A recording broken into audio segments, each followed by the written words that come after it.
Welcome to the Black Magic Woman podcast with Mandanara Bales. Welcome to another episode of the Black Magic Woman podcast. We are on the beautiful unceded land of the Kabi Kabi peoples, which is the Sunshine Coast for listeners that have never heard of Kabi Kabi Country. It is a beautiful country here in Queensland. I'm actually at this amazing summit that's brought together about 450 traditional owners, industry leaders, government, and just community to talk about clean energy. So the T-shirt that I'm wearing, if you can see the whole lot, powered by us. First Nations clean energy and renewables is a new conversation for some of our mob, but it's an old conversation for a lot of our mob that have been dealing with different peoples, different big corporations that might be developing or building infrastructure on their lands. A lot of this infrastructure has negative impacts to our people and our communities, and very importantly, some of our sacred sites. So these conversations that I'm having with all different mob are covering all different topics, but a lot of them are coming back to country, community, and culture, and looking after our planet, our mother. So this yarn, I'm excited because I was sitting in the conference room and listening to a panel, and one of the speakers is Lala, who you're about to hear. And Lala was talking about her island, where she comes from, and being a language teacher and also a climate advocate. But I'm not going to give any more away. I'm going to hand over to you, my sister, to introduce yourself to my listeners and to our viewers now tuning in via YouTube. You want to share your name, your mob, your community, and a little bit about where you grew up. First of all, I wish well for the opportunity. Sisi, Meuram, everybody. My name is Lala Gutchen. I'm from Erub Island in the Torres Strait, also known as Dunley Island. So Erub Island is located in the eastern part of the Torres Strait from the Meuram nation. So we are the volcanic islands on the east side. So I'm a proud Erub Meuram tribe woman. My tribal totem is the Belger, which is the brown sea booby bird. My family totems are the green turtle, which is Nam in my language, Serar the tern bird, and also Omai the dog. So that's my background. I teach the first language of my people, which is Erub Mer. Erub Mer is a dialect that is spoken on Erub and Ugar, and it's a dialect of the Meuram language, which is the major language for the eastern cluster in the Torres Strait. And for a lot of our listeners that are tuning in, not just in Australia, but right around the world, where is the Torres Strait? Oh, the Torres Strait is located between the tip of Australia, the northern part of tip of Australia, and Papua New Guinea. So it's a cluster of islands spread, I don't know how many kilometers, but you can see them there. Torres Strait is made out of different, groups of islands and different unique structures of islands, as I mentioned. I'm from the volcanic island area, and the other ones are made out of different, like low silt islands and coral atoll islands. So, yeah. And Lala, you've come all the way down to Kabi Kabi Country, long way from home for you. What brought you to this conference? What was you here to talk about? I was more here to share my experience in this sort of space. So I do a lot of work around climate activists in Torres Strait, so more of like protecting country. So for the job that I do as a language teacher, so we all know that we Indigenous people, we must protect country. Country breeds the language to us. So that's why I'm here, to talk, to find ways that it can go less hardware on country, because it will affect the language preservation work that I'm doing. Wow. Of course, it makes sense. It makes sense to me as an Indigenous woman, and I hope it makes sense for a lot of non-Indigenous people, because you're part of, and I'm talking to you fellas now, whether you're just listening in the car or you're sitting on a Virgin plane tuning in, or you're watching this on YouTube, wherever you are in the world. In Australia, the Indigenous population make up 3%. So the 97% of the population are non-Indigenous Australians. And we need to bring the 97% along on this journey, because they too should have an invested interest into looking after this planet for future generations. So this should be all of our responsibility to look after country, to protect country, and that also would then preserve our languages. A lot of our languages have been lost due to colonization. And the work that you're doing now, I know that you've had some big challenges within your community fighting for climate change. What's the case? There's a famous case that someone whispered in my ear here that you and your family were involved in, where you had the court come to your country and you got to talk to them as one of the witnesses. Can you share with listeners a little bit about that important case? Yeah, sure. I first of all, I didn't have any, understanding where how to get myself into spaces like this until one of lovely lady, Marawa Johnson, reached out to me and asked me if I wanted to be part of the case as a cultural witness. So I decided to take that on as an opportunity. So I had the support from my father and mother, and my father told me, like, if you're going to put in your knowledge, I will be there to support you along with my parents, like my mom. So we gave evidence on sea country, land country, because I come from a family where we fishermen and we still practice like cultivation really strong in my family. I come from a family that still has 16 native species of banana in our garden, and we keep them that strong that we want to protect those things, because it's not only food supply, but it's all connected everywhere, part of who we are. So that's why I began involved. And we had the court come up, so it was a youth verdict versus the Warata Cole. And it's five cultural witnesses, and 3 of it happened to be me, my mom, and my dad. And I'm very happy and I'm proud to be part of that journey and them to be along with me, because it really shaped me to be the person I am today, to continue the work.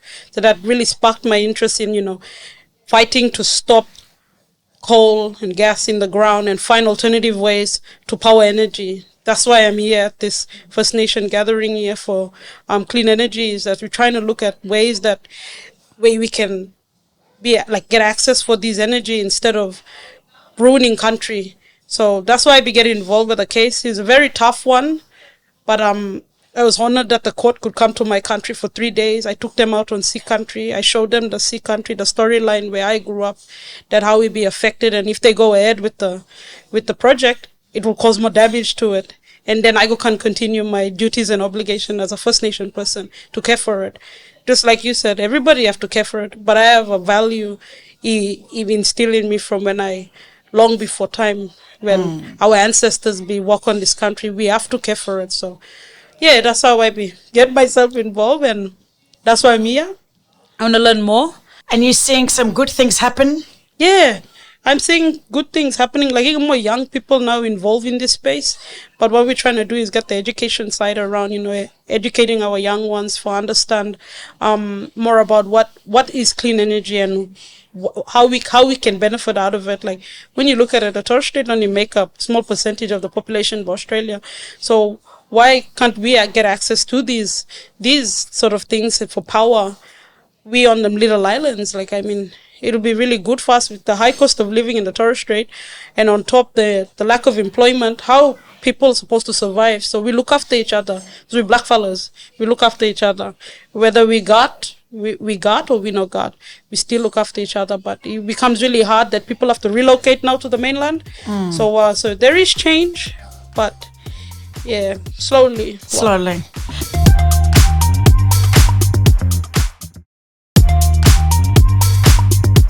And the climate change and the sea levels that are rising have been not particularly in mainstream media, but I've been seeing it in Indigenous media, Aboriginal radio, Koori Mail. I've been seeing it in the blackfella space, shining a light on this. But in mainstream Australia, there's not much media attention when it comes to the rising of the sea levels. I actually bought a tub of ice cream from Ben & Jerry's. And I was in Mooloolaba where the Ben & Jerry's, ice cream shop is. And right on the front of the shop, on their ice cream, the fridge, was this big banner. And I'm looking at it, and it said something about the Torres Strait. And I said, what is this American ice cream company? How have they connected, or what is their relationship with Torres Strait people? So I then got on and I Googled, and I seen that Ben & Jerry's in America is supporting the Climate 8. Is it called the Climate 8? The Torres Strait 8. Is it a court case? Yeah, it was I believe very another court case. Well, it's another one. But the shirt that I'm wearing here is Protect Our Island, is from the campaign. Yeah. Our Island, Our Homes, that born out of the Torres Strait 8. So I'm one of the island ambassadors for that Island Power. Wow! And here I am yarning with you. Yeah. And I was literally, my husband loves Ben & Jerry's ice cream. Loves it. Chunky Monkey is a good one. Yeah. It's got the banana in it and the choc chip. And there's vegan range for vegans as well. True. Mara Johnson, she's a Birigaba woman. Yeah. That's my father's people. Yeah. So Mara was like my sister. Yeah. Oh, small world. Small world. It's a big shout out. She's got another baby now. Yeah. Congratulations. And we've got to get Mara on this podcast. But what's some kind of words of wisdom? Like, what can we share with some of our non-Indigenous people listening to this podcast? What do you want them to know? What's missing? Where are the gaps? Or how can they support some of these initiatives or campaigns for your people in particular, but for Indigenous people anywhere that are impacted, or we're not at the table, we're not invited to have these conversations when these decisions are made without us. What do you want to share with them? What do you want people to know? Well, as a grassroots, I grew up all my life on the island for 32 years. One thing I see with the gap with my people is that we never got the seat at the table. And often we get forgotten because other people want to speak on behalf of us. It should, first and all, it should be a person that living on country speak. And then if we get stuck into understanding anything, then others can step in. Because I believe that our voice has more power because we live it. I live it. I see it every day. And what I want to put it out there is that if you have time and you look Torres Strait Islander, you sit down, you have a yarn with a Torres Strait Islander, you'll be surprised what we know and what we want to know. Because I think we so isolated up in the islands that we only come to the mainland when we come, but then we have our families that are on the mainland living here that build a bridge for us and, reach out to us and stuff. But I think the most important thing is that if you want to know more is you must engage with us living on country, because we have a different story from our family that live on the mainland. We see the world from different perspective.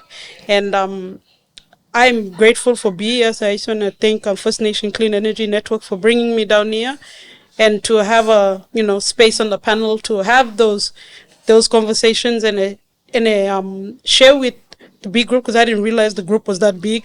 People big, I was a bit nervous, but I'm happy that I got a space there where I can share the story so people can understand it from my perspective. And as I mentioned, I'm not here as representing somebody. I'm here as a concerned community member. And I know that my family back home is very proud of me for coming down. And because when I go home, I tell them that. So it's more of building the bridge with grassroots. That's not the main thing. That's the only thing you can understand. If you want to understand country, you have to do that. Okay. Wow. And what about for the young people listening now? Oh, for the young people. We need these young people to start to educate themselves. We need these young people to find their voice, to find their feet. And having you on this podcast, I know, is going to inspire and motivate a lot of the younger people that are coming through the ranks where they're not too sure yet where they're needed. Now old people put us on the right path. We just have to trust in that process. But some of our young people are still a little bit lost. What would you say to the younger people coming along?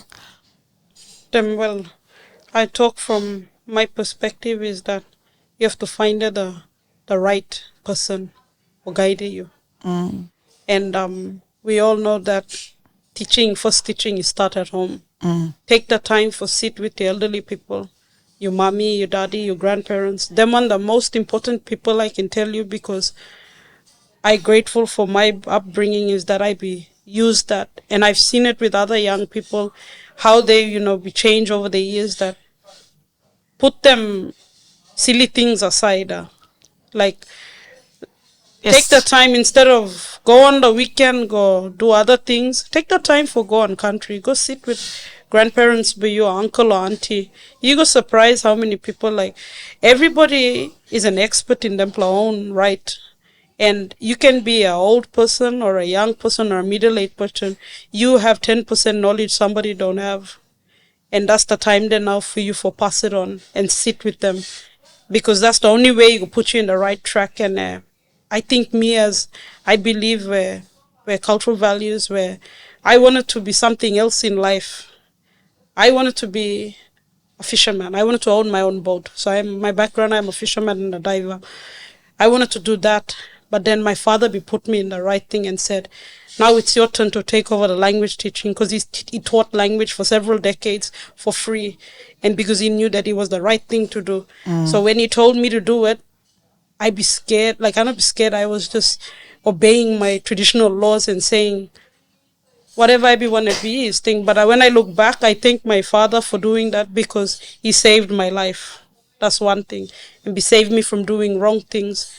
And I can say that my ancestors, they guide me every day with the work I do, because when I wake up, I'm always on the go. Because time is ticking. And that's why the only thing can save you is culture, language, and family time. That's all I can say. Well, he can put you in the right path. There's a lot of distractions for us with devices, mobile phone, TikTok, social media, Instagram, Snapchat. And my children, they are caught up on this. And for the younger generation that are listening, hopefully this is an opportunity for you to start thinking about how can you participate in some of these conversations as our young people, that perspective of a young person. There are conversations where it's needed to get the youth involved. How is this impacting you? How are you feeling? What are the challenges for you as a young person, So a lot of the time I realize that the young people are missing out, or they don't feel like they're being heard. So I try and use this opportunity as well with this podcast to let our younger generation know that they are being heard, that we are making space for them to come and sit at the table as well. And I hope we get some more young people on this podcast to share some of their stories. So my sister Lala, it's been an absolute privilege. If I wasn't here, I wouldn't have got to meet you. I'm hoping that I can come to your island. We got good fishing. We will. Crayfish. Yeah. And I know tourism has taken off in the Torres Strait. You've got P&O cruise ships coming through there. Yeah, they go to Thursday Island also. Yes. So there is opportunities for tourism, for Indigenous tour operators to create their own businesses and to be able to hopefully create a living, an income for their families without having to leave the island. But if the sea keeps rising, then that's going to be detrimental. It's going to force families off the island to having to relocate. And that's the last thing that we want. So I'm hoping that we can bring as much attention to this very important conversation, and it's right around the world. It's not just in this country, but because we are Indigenous women in this country, we are focusing on our families and our communities. So thank you for the work that you do for your family, your community, for your people, for us, and for future generations. We need more people like you that are guided by elders, because it's hard to do this work without the support from our community. So it's not for everyone. We know that. So biggest eso for coming. And if there's anything I can do to support as well, you reach out to me and let me know. Too deadly. All right. So on that note, all you mob listening, all the way from Erub Island in the Torres Strait, I was able to actually meet Lala, hear some of her stories and some of the things that she's doing in her community. And it's something that I usually say, how do we fill our cups? But here I am yarning with Lala and many other people that have taken time out of their busy lives to be here at the First Nations Clean Energy Summit. Big SO to the organisers. Thank you for letting me and Clint, my producer, be here and capture these deadly stories. I hope you've enjoyed this deadly yarn. Until next time, bye for now. If you'd like any more info on today's guest, please visit our show notes in the episode description. A big shout out to all you Deadly Mob and allies who continue to listen, watch and support our podcast. Your feedback means the world. You can rate and review the podcast on Apple and Spotify, or even head to our socials and YouTube channel and drop us a line. We'd love to hear from you. The Black Magic Woman podcast is produced by Clint Curtis.